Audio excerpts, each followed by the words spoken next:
నేను మిమ్మల్ని అడుగుతున్నాను, యేసయ్యను మనం అందరం ప్రేమిస్తున్నాం, కానీ ఎంతవరకు ప్రేమిస్తున్నాం?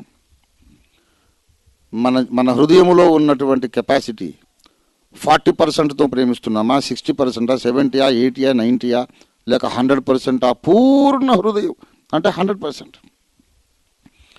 ప్రాణము పోయేదాకా ప్రేమిస్తామా లేక కొంచెం కష్టం కాగానే వదిలేస్తామా? ప్రాణం పోయినా సరే నేను యేసయ్య చిత్తం నెరవేరుస్తా అన్నంత కమిట్మెంట్ ఉందా? లేకపోతే కొంతవరకే మనం కష్టపడి ఆ తర్వాత ఎందుకులే వదిలేసి ఇంకెవరు వేరైనా చేసుకుంటారు అనుకుంటామా? అది యేసుకు మాత్రమే తెలిసిన విషయం, నాకు తెలియదు.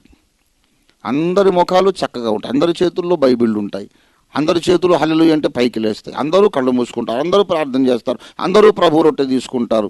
హృదయ రహస్యములు ఎరిగిన దేవునికి తెలుసు ఈ మనిషి నా కొరకు ఎంత కష్టం అనుభవించగలడు. ప్రాణం పోయినా సరే ఆయన వదిలిపెట్టేది లేదు అనుకున్నాడు యోబు. అది పూర్ణ హృదయంతో దేవుణ్ణి ప్రేమించటం. అయితే యోబుకు వచ్చిన కష్టంలో సగం కూడా రాకపోయినా వదిలేసే వాళ్ళు ఉన్నారు. యోబుకు వచ్చిన కష్టంలో ఒక 10వ వంతు కూడా రాకపోయినా సరే గొణిగి సనిగే వాళ్ళు ఉన్నారు. దేవుని కొరకు ఒక గంట ప్రసంగం ఎక్కువైతే కష్టం అనుకునే వాళ్ళు ఉన్నారు, గంట ప్రార్థన ఎక్కువైతే కష్టం అనుకునే వాళ్ళు ఉన్నారు. ఆల్ నైట్ ప్రేయర్ అంటే ఎవడొస్తారులే, ఆల్ నైట్ ప్రేయర్ నిద్రపోకపోతే ఒళ్ళు ఆరోగ్యం చెడిపోతుంది అనుకునే వాళ్ళు ఉన్నారు. ఎందుకంటే ఆల్ నైట్ ప్రేయర్కి రాలేదంటే డాక్టర్ గారు చెప్పారండి, వేళకు తిని వేళకు పడుకోమన్నాడండి. ఎంత గొప్ప మర్మం చెప్పాను ఆయన, మాకు తెలియదే ఈ రహస్యం. వేళకు తినాలి, వేళకు పడుకోవాలంట. డాక్టర్ గారు చెప్పింది తప్పు కాదు, కానీ వేళకు తినాలి, వేళకు పడుకోవాలి. కానీ తినవలసిన వేళలో అన్నము కంటే ముఖ్యమైన ఆహారాన్ని తింటాను. పడుకోవలసిన సమయంలో ఆ విశ్రాంతిని కూడా దేవుని కొరకు త్యాగం చేసి యేసుతో నేను పెనుగులాడుతాను అనుకునేంత భక్తి నీకు ఉన్నదా లేదా అని యేసయ్య చూస్తున్నాడు. కొంతమంది భక్తి ఆదివారం ఆరాధనకు వచ్చే వరకు మాత్రమే ఉంటుంది. కొంతమందికి నియామక కూటాలంటే ఇష్టం లేదు. ఇక అస్తమానం నువ్వు బుధవారమో కూటం, గురువారమో కూటం, శనివారమో కూటం పెడితే బ్రతుకంతా కూటం అయితే మరి ఇల్లు, సంసారం, ఉద్యోగం, వ్యాపారం ఎప్పుడండి? మేము సన్యాసులం అనుకున్నావా, సంసారం అనుకున్నావా? మరీ అంత ఓవర్ అయిపోకూడదు. భక్తి అంటే అదేదో వారానికి 1 గంట 2 గంటలు అలాగ ఉండాలి. దేవుడు పరీక్షించి వీడికి ఎందుకులే ఓ తలాంత చాలనుకుంటాడు. అర్థమైందా? దేవుడు నిన్ను ఎంత దీవించాలో, ఎంత అభిషేకించాలో, ఎంత ఉన్నతంగా నిలబెట్టాలో అది నువ్వు డిసైడ్ చేస్తావు, దేవుడు కాదు. దేవుడు నిన్ను పరీక్షించినప్పుడు దేవుని సన్నిధికి, వాక్యానికి నువ్వెంత ప్రాధాన్యత ఇస్తున్నావో దాన్ని బట్టి నీవే ప్రకటించుకున్నావు, దేవా నాకు ఏ తలాంతి ఇచ్చినా వేస్టే నా బ్రతుకు అంటే. సరే అసలే ఇవ్వకపోతే మళ్ళీ ఇవ్వలేదంటారు కదా, ఒకటి ఇస్తాను పట్టరా, నీ సామర్థ్యం ఏంటో బయటపడుతుందని ఒకటి ఇస్తాడు. కానీ ప్రాణము పోయినా సరే నేను యేసయ్య చిత్తం నెరవేరుస్తాను. దానికి నా నిద్ర, నా శరీర సుఖము, నా ఆకలి ఏది నాకు ప్రధానంగా అన్నిటిని వదిలేస్తాను నేను. నా యేసయ్య ముఖ్యం, నా యేసే నాకు జీవం, యేసు తప్ప నాకు ఇంకో జీవమే లేదు. ఆయన కృప నాకు జీవము కంటే ఉత్తమం. ఆయన పని జరిగించడమే నాకు ఆహారం, ఆయన పని జరిగించడమే నాకు విశ్రాంతి. దానికి ఇంకా తలుపులు, తాళాలు, అడ్డుకట్టలు ఉండవు. కొలతలేని ప్రేమతో యేసును ప్రేమించిన వారికి, బాగా వినండి, ముగింపు మాట చెబుతున్నా, కొలతలేని ప్రేమతో యేసును ప్రేమించి అవధులు లేనటువంటి అంకిత భావముతో ఆయన కొరకు ఒక దీపములాగా మండాలి, కొవ్వొత్తిలాగా కరిగిపోవాలి అనుకునే వాళ్లకు కొలతలు లేకుండా దీవెన ఇస్తాడు ఆయన. దేవుని స్తోత్రం కలుగును గాక. కొన్ని కొలతలకు లోబడి ప్రేమించే వాళ్లకు అదే కొలతలలో ఆయన దీవెనిస్తాడు. దేవుడు అన్యాయస్తుడు కాడు. ఎవని సామర్థ్యము చొప్పున 2వ రాకడలో తేలుతుంది అందరి సామర్థ్యం. ఒకడికి 5, ఒకడికి 2, ఒకడికి 1 ఇచ్చి వెళ్ళేటప్పుడు ఒకటి ఇంటర్వ్యూ చేస్తుంటాడు ఆయన్ని.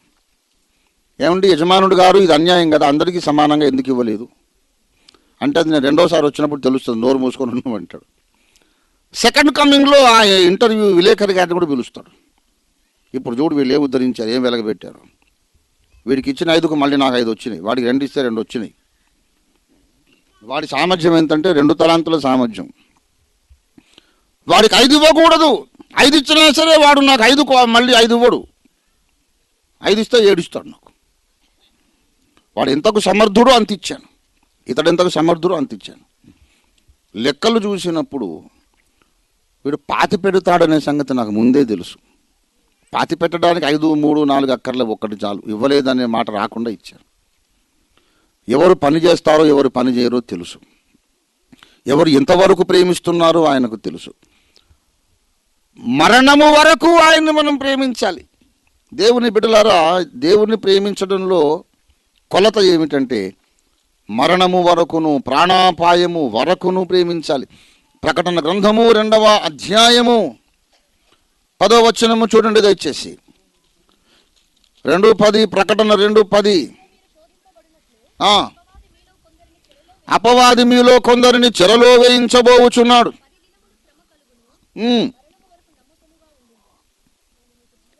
మరణము వరకు నమ్మకం అంటే కొలతలున్నాయి. చచ్చిపోయేదాకా కూడా నమ్మకంగా ఉండాలి. ప్రకటన 12వ అధ్యాయం 11వ వచనం చదవండి దయచేసి. గొర్రెపిల్ల రక్తమును బట్టి, తామిచ్చిన సాక్ష్యమును బట్టి వాణ్ణి జయించి ఉన్నారు. కానీ ఎప్పటి వరకు? మరణము వరకు. మరణము వరకు. వీళ్ళ కమిట్మెంట్, కొంతమంది కమిట్మెంట్ ఎలా ఉందంటే, నెత్తురైనా చిందని ప్రాణమైనా పోని నేను సాధించాలనుకున్న ఆధ్యాత్మిక దీవెన, పరిశుద్ధత, పరిపక్వత సాధించి తీరుతాను అనుకునే మొండి భక్తులు కొంతమంది ఉన్నారు. హెబ్రీ పత్రిక 12వ అధ్యాయము 4వ వచనం. మీరు పాపముతో పోరాడుటలో రక్తము కారునంతగా ఇంకా దాన్ని ఎదిరించలేదు. అంటే రక్తము కారే అంతగా ఎదిరించిన వాళ్ళు ఉన్నారు. ఆ దశ వచ్చినప్పుడు వీడు ఇంకేం పోరాటం లేని కాంప్రమైజ్ అయిపోయిన వాళ్ళు కొంతమంది ఉన్నారు. ఇందాక ఏం చెప్పాను, తలాంతులు ఇచ్చే ప్రక్రియ మొదలు పెట్టక ముందు కొంతకాలం యజమానుడు ఏం పని మీద ఉన్నాడు?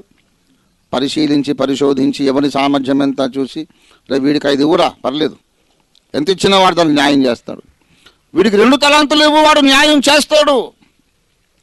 వీడు ఎంత ఇచ్చినా న్యాయం చేయడు. వీడు సోమరివాడు, చెడ్డవాడు. గనుక వాడికి 1 తలాంతే ఎక్కువ. దేవుని బిడ్డలారా, ఆయన పరిశీలించి చూస్తూ ఉన్నాడు. ఆ పరిశీలనలో ఎంతవరకు వీళ్ళు నన్ను ప్రేమిస్తున్నారు, పాపమును ఎంతవరకు ద్వేషిస్తూ ఉన్నారు, ఎంతవరకు స్వచిత్తమును సిలివేశారు, ఎంతవరకు నా చిత్తము నెరవేర్చడానికి అంకితమైనారు. దేవుని చిత్తం చేయడంలో ప్రాణాపాయం ఎదురైతే ఏం చేస్తారు? పర్వాలేదు అనుకుంటారా అనుకోరా? ఇప్పుడు మిమ్మల్ని అందరినీ నేను ఒక ఎగ్జామ్ పెట్టి అడిగాను. నేను ఒక ప్రశ్న, ప్రాణాపాయం వచ్చినచో యేసు కొరకు సాక్షులుగా ఎంతమంది నిలబడతారు అంటే మీరు అందరూ నేను నిలబడతాను రాస్తారు. కానీ దేవునికి టైం ట్రావెలింగ్ తెలుసు. మనకు ప్రాణాపాయం వచ్చిన కాలంలోనికి కూడా వెళ్ళి వచ్చి వీడు డెఫినెట్గా అప్పుడు పేతురులాగా బొంకుతాడనే సంగతి తెలుసుకుంటాడు ఆయన. ఎవరు బొంకబోతున్నారో ముందు దేవునికి తెలుసా లేదా? పేతురు అన్నాడు, నీతో కూడా నిన్ను చావవలసి వచ్చునను, నిన్ను వదలను అన్నాడు. బాబు, ఈ రాత్రి తెల్లారక ముందే, కోడి కూయక ముందే నన్ను ఎరగనని బొంకుతావు నువ్వు అన్నాడు. అలాగే చేశాడు. మన కమిట్మెంట్ ఎంతవరకో దేవునికి బాగా తెలుసు. ఆయన న్యాయవంతుడు. ఎవరికి ఎంత ఇచ్చాడో అది వారి సామర్థ్యాన్ని బట్టి ఇచ్చాడు. నేను ఒక విషయం చెబుతున్నాను, దేవుడు నీకు ఎంత ఇచ్చాడు అనేది నీవు లెక్కలు వేసుకొని వాళ్ళకి ఎక్కువ ఇచ్చాడు నాకు తక్కువ ఇచ్చాడని గొనుక్కోవడం మానేసి నువ్వు తెలివైన పని ఒకటి చెయ్యి. నీవెవరైనా సరే, పాస్టరు కానీ, విశ్వాసి కానీ, స్త్రీ కానీ, పురుషుడు కానీ, వృద్ధులు కానీ, యవనస్తులు కానీ, ఈ ప్రసంగానికి ఆఖరి మాట, నీవు ఇంకొకరితో పోల్చుకొని వాళ్ళకి ఎక్కువ డబ్బులు ఇచ్చాడు, వాళ్ళకి ఎక్కువ తెలివి ఇచ్చాడు, వాళ్ళకి ఎక్కువ అభిషేకం ఇచ్చాడు, నాకు ఇవ్వలేదని సనుక్కోవడం మానేసి నువ్వు చేయగలిగిన తెలివైన పని ఏంటంటే నీ చేతిలోకి ఎంత వచ్చిందో దాన్ని వాడకంలో పెట్టు, ఉపయోగించు, వ్యాపారంలో పెట్టు. ఎక్కువ ఇవ్వలేదని బాధపడకు. ఇచ్చిన కొంచెమును కూడా నీవు దేవుని కొరకు ఉపయోగించాలి. నీకు కొంచెమే టైం ఉందా, దాన్ని దేవుని కొరకు ఉపయోగించు. కొంచెమే డబ్బు ఉందా, దాన్ని దేవుని కొరకు ఉపయోగించు.